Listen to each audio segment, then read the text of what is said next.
Chapter 5. The Sawmill Business. Frank gave Scarlett the $300, although it ended his hopes of buying the sawmill. But she let him see how happy this made her, and then he was happy, too. Will wrote to say the taxes were now paid and that Jonas Wilkerson was angry not to get Tara. Scarlett knew that Will understood why she had married Frank, but wondered what Ashley thought of her. She also had a letter from Sue Ellen. A violent, insulting letter. And though many of the things Sue Ellen said were true, Scarlett never forgave her for saying them. She knew people in Atlanta were talking about her, but she did not care. Tara was safe. Now she had to make Frank realize that his shop must bring in more money. There were next year's taxes to pay, and there was still the sawmill. Scarlett knew that there was money to be made from the sawmill. Nobody knew just when Frank realized that Scarlett had tricked him into marrying her. Sue Ellen certainly never wrote to tell him. Perhaps it was when Tony Fontaine came to Atlanta on business, obviously not married. But Frank could not believe Scarlett had married him coldly and without any love. 2 weeks after the wedding he became ill, and Dr. Mead sent him to bed. As each day passed, Frank worried more and more about the shop, and the boy who was looking after it for him. "I'll go and see how things are," Scarlett told him. When she arrived, she sent the boy out for his dinner, then looked at the books to see just how much money people owed Frank. She was shocked to find it was more than $500. And owed by people she knew, the Elsings and the Merriweathers, among others. Frank may be willing to stay poor just to be friendly with these people, she thought, but I'm not. She was making a list of the names when the door opened and someone came in. It was Rhett Butler. "My dear Mrs. Kennedy," he said. "My very dear Mrs. Kennedy." She stared at him. "What are you doing here?" she said. "I heard you were married, so I came to congratulate you." "Oh, you are the most. What a pity they didn't hang you." "There are others who share your opinion," he said, smiling. "How did you get out of prison?" she asked. "I persuaded a government friend of mine in Washington to speak for me," he said. "I knew things about him that he didn't want others to know." "But you were guilty," she said. "Yes, I did kill the Negro," agreed Rhett. "He insulted a lady." He spoke softly. "And don't tell Miss Pettipat, but, yes, I do have the money, safe in a bank in England." "The money," said Scarlett. "You have the Confederate gold." "Not all of it," he said, laughing. "There must be 50 or more blockaders who have some. But I've got nearly $500,000. If only you had waited and not rushed to marry again." Scarlett felt sick. $500,000. It was hard to believe there was so much money in this cruel world.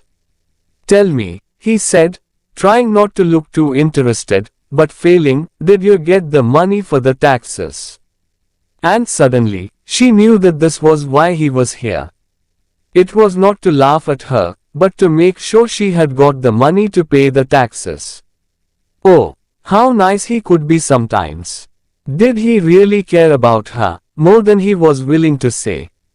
"Yes, I got the money," she said. "Did you wait until you had the wedding ring on your finger?" he said, smiling. "And did Frank have as much money as he told you, or did he trick you?" "You needn't have secrets from me, Scarlett. I know the worst about you." "Oh, Rhett, you are the worst." "Well, I don't know what." "No, Frank didn't trick me, but suddenly it was good to tell someone her troubles. Rhett, if Frank would just ask people for the money they owe him, I wouldn't be worried." "Don't you have enough to live on?" he said. "Yes, but, well, I could use a little money." "I'll lend you some money, but I want to know what it's for," said Rhett. He smiled again. "And I won't ask you to repeat that charming offer you made me once." She began. "I know you're worrying about that," he went on, smoothly. Not worrying a lot, but worrying a little. Now, why do you want money? Not for Ashley Wilkes, I hope. She became hot with anger. Ashley Wilkes has never taken $1 from me. Ashley is. Oh, yes, he said. Ashley is wonderful. So why doesn't he take his family and get out of Tara, and find work? He's been working like a field Negro. Yes, he does the best he can, but you'll never make a farm worker out of a Wilkes. Now, cool down and tell me how much money you want, and what you want it for. Scarlett tried to control her anger.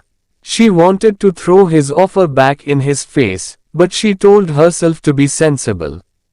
I want to buy a sawmill, she said at last, and I think I can get it cheap. And I want 2 wagons and horses, and a horse and carriage for myself. A sawmill, said Rhett. Yes, she said. Are you busy this afternoon? Why? He asked. I want you to drive to the sawmill with me, she said. I want to buy it before you change your mind. The sawmill, cried Frank. You sold your jewelry to Captain Butler and bought the sawmill. It was the shock of Frank's life when Scarlett told him. At first he thought she was joking, but he soon discovered that it was no joke. Early each morning she drove out to the sawmill with Uncle Peter, Aunt Pitty's old slave, and did not come back until it was dark. A man called Johnson was made manager and he brought in free Negroes to do the work. And Scarlett was soon earning enough money to talk about buying another sawmill. Frank couldn't understand it. This wasn't the soft, sweet, helpless person he had married. This Scarlett knew what she wanted, and went after it, like a man. And she became angry so easily. He only had to say, Scarlett, I wish you wouldn't, and it was like a thunderstorm breaking. A baby, he thought. She needs a baby. Then, on a wild wet night in April, Tony Fontaine rode in from Jonesboro and knocked on their door, waking up Frank and Scarlett. Frank hurried down to let him in. Scarlett followed moments later, and came downstairs as Tony blew out the lighted candle Frank was holding. They'll hang me if they catch me, Tony was saying. I'm going to Texas to hide, but I need another horse, Frank. You can have mine, said Frank. What happened? Scarlett asked. You remember Eustace, who was one of our slaves? Said Tony. Fi came to the kitchen today, while Sally was making dinner. I don't know what he said, but I heard her scream and try to get away. I ran into the kitchen, and there he was, drunk. Go on, said Scarlett. I shot him, and when Mother ran in to look after Sally, I began riding into Jonesboro to find Jonas Wilkerson. He was to blame. Fi had talked to those black fools and told them that Negroes could have anything, could have white women. Oh, Tony, no, cried Scarlett. Yes, said Tony. On my way past Tara I met Ashley and he went with me. We found Wilkerson in a bar, and I took my knife to him while Ashley held the others back. It was finished before I knew it. Wilkerson was dead and Ashley was putting me on my horse and telling me to come to you. He's a good man, Ashley. But surely if you went back and explained. Tony laughed. Scarlett, how do you think the Yankees will reward a man for keeping Negroes off his women?